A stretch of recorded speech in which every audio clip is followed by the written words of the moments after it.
Today, my favourite creator of Christmas stories, Charles Dickens. Do you know, when he died, a market girl here in London said, "Dickens?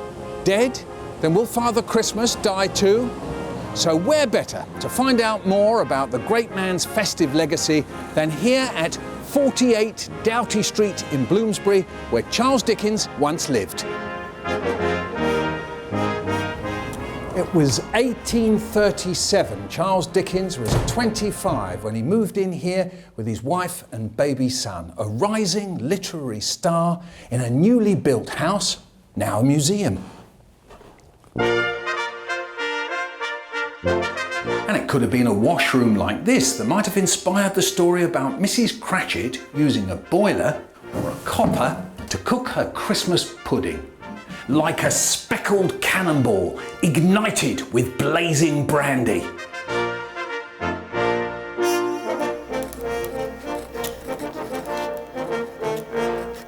Well, Dickens was certainly prolific while he lived here. He completed Oliver Twist. He wrote Nicholas Nickleby and part of Pickwick Papers. A Christmas Carol will come later, but this museum holds many fascinating items related to this magical story. I picked a few little treasures we've got today. Here is a copy of Christmas Carol that actually belonged to Dickens's father. In fact, you can see Dickens's father's signature there, John Dickens, at the top. Quite a nice little item because, as you can see, it's all blue and red. But when Dickens originally was given this copy, he was given it with green and red titles, which we associate with Christmas. He rejected it and went for blue and red. And tell me a bit about the picture. Who did that? Well, the illustrator was called John Leach. He was a friend of Dickens's, and you can see these lovely little hand-coloured paintings throughout the book.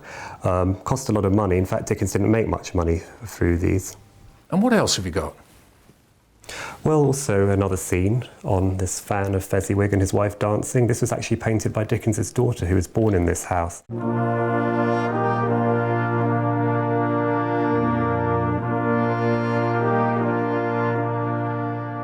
I think that the Christmas Carol story has a lot of elements that we associate now with Christmas, and Dickens sort of reinvented the feeling of Christmas.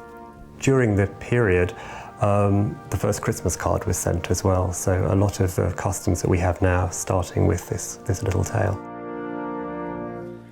And there'd be plenty of Christmas spirit of the alcoholic kind, flowing from the wine cellar here in Doughty Street, just as there is in A Christmas Carol.